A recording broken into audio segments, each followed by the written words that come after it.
Bakit huwag kang magsasave sa bangko? Yan ang pag-uusapan natin ngayong araw na to. So alam naman natin na para ma-reach mo yung financial freedom, ang unang step na dapat gawin ay mag-save. Pero bakit hindi ko ina-advise na mag-save ka sa bangko? Karamihan din ng mga financial advisor ay sinasuggest na huwag kang mag-save sa bangko.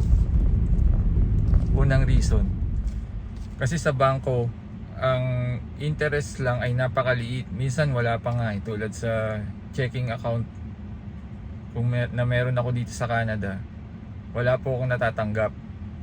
So meron naman silang savings account na may interest. Ibig sabihin pag naglagay ka ng pera, buwan-buwan makaka-receive ka ng kaunti lang po. 0.5% ganun dito sa Canada sa BMO. Swerte ka na kung may makita kang bangko, yung big 3 na bangko na magbibigay sa'yo ng mataas na interest o tinatawag na high yield interest. Kaya nung nalaman ko po na ganun, hindi ako sa bangko nagsisave. Sunod na reason, talo ka sa inflation. Lagi na lang natin naririnig yung inflation. So ibig sabihin ito yung pagbaba ng halaga ng pera. So kung sinesave mo siya sa bangko tapos walang interest, hindi kumikita yung iniipon mo, kada taon bumababa yung value niya. For example, may 100 peso or $100.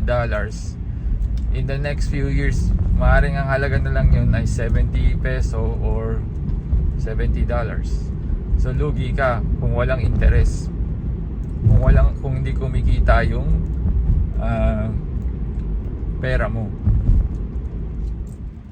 Gaya ng mga nakaraang ko vlog na sabi ko na rin po, kasi liability yan sa bangko pag nag-save ka, nag-ipon ka, so nasa kanila yung pera mo. Kumbaga, ang gagawin nila doon para mapakinabangan yung pero ipapa-loan nila, ipapa-utang nila yun. So tapos bibigyan ka lang ng 0.05 or gaano lang maliit na interest para doon sa perang isinave mo, which is di ba parang nasasayang. Sa halip na nag-work hard yung inipon mo, ang nakikinabang ay ang bangko. Sasabihin nyo, sabing wag mag-save sa bangko. Saan ba dapat mag-save? Ang unang suggestion ko po ay ang sa high yield savings account. Meron pong mga bangko na nag-o-offer ng ganong savings account. So kung hanapin nyo lang po yun, marami po yan sa Pilipinas, meron pong ganyan. Sa ibang bansa rin po, dito rin sa Canada may ganyan. So nagbibigay sila ng 1.25% per year. Yun yung nakita ko, hanggang 1.75. So at least yung naiipon nyo po, kumikita po kahit paano. Hindi yung nasa bangko lang siya tapos wala man lang na tinutubo na interest. So dun nyo po i-save kung hindi nyo po hindi pa po kayo confident sa susunod na pwede nyong ipaglagakan ng pera nyo. At ito nga yung stock market. Sa stock market, pwede mong ilagak yung mga na-save mo. At yun po parang bumibili ka ng ng porsyento o kapiraso ng share ng kumpanya na pinaniniwalaan mong mag-grow pag lipas ng ilang taon. So kikita ka doon pagka nag-appreciate yung presyo ng stock at saka dividend. So yun yung mga so at least nagtatrabaho. Yun yung sinasabing your money is working while you're sleeping. So nagtatrabaho yung pera mo habang natutulog ka. Sunod po, real estate. Pwede yung naipon nyo na na pera, pwede nyong ipanimula, bumili kayo ng bahay at lupa sa Pilipinas, tapos paupahan nyo. So at least meron kayong physical na asset na kumikita po buwan-buwan. Kahit na hindi man may umuupa doon, at least nag-appreciate yung value ng bahay at lupa nyo. In the future, pwede nyong tirahan, o kaya pagka pwede nyo ibenta or tirahan pagka bumisita kayo sa Pilipinas, or pag nag-for good na kayo sa Pilipinas, meron kayong bahay na matutuluyan, di na kayo mahihirapan. Itong huli ay hindi ko siya sinasuggest, kasi kung OFW ka, nasa abroad ka, medyo risky kung sa Pilipinas ka mag-i-invest ng business. Pwede mong hindi naman lahat ng naipon mo, part lang ng naipon mo ilagay mo sa business, para at least may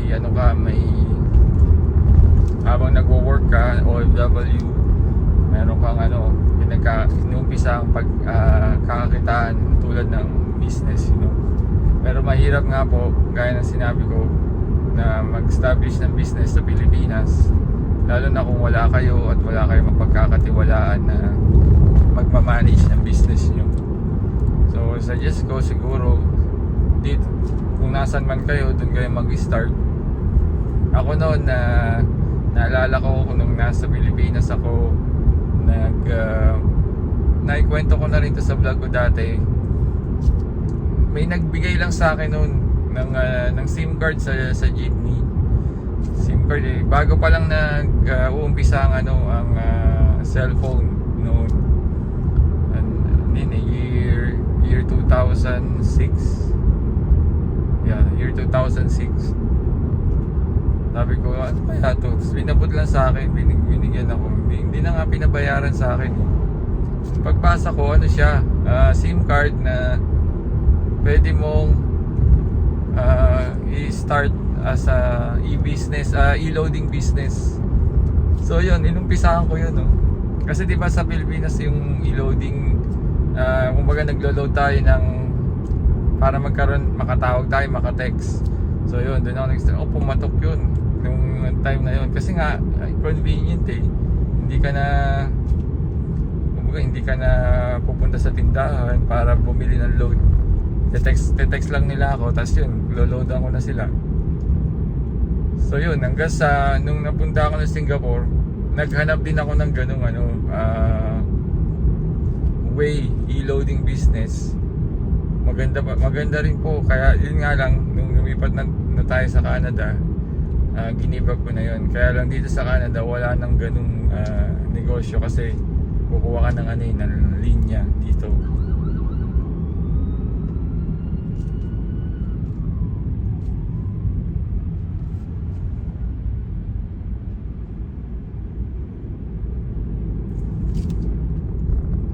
Narinig nyo ba yung sirena?